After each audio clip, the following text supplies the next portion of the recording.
زندگی خانه است به دو پنجره.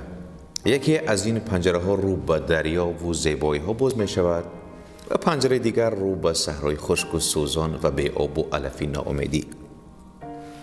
اگر از پنجره اول به بیرون نگاه کنی، خود را سوار به کشتی می بینی که به سوی مقصد در حرکت است و اگر از پنجره دیگر به تماشا بنشینی، خواهید دید که سوار به شتر هستی و در بیابانی بی آب و علف سرگردان به آن که به مقصد برسی.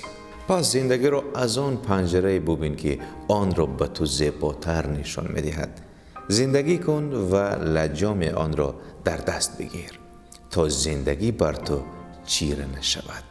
در همین مورد مولانا نصیحت زیبایی به فرزندشان بهاءالدین ولد دادند که گفتند اگر می‌خواهی دائما در بهشت باشی، با همه دوست شو و کینه کسی را در دل نگیر، زیرا چون شخصی را از روی دوستی یاد کنی دائما شادمان باشی و آن شادی همان بهشت است، و اگر کسی را از روی دشمنی یاد کنی دائم در غم باشی و آن غم همان دوزخ است.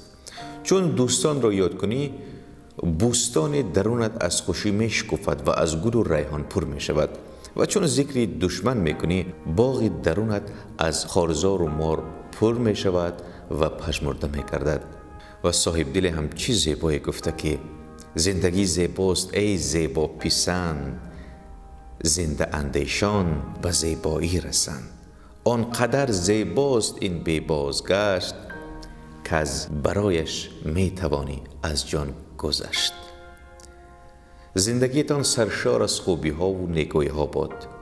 با مرکز خرد بماند.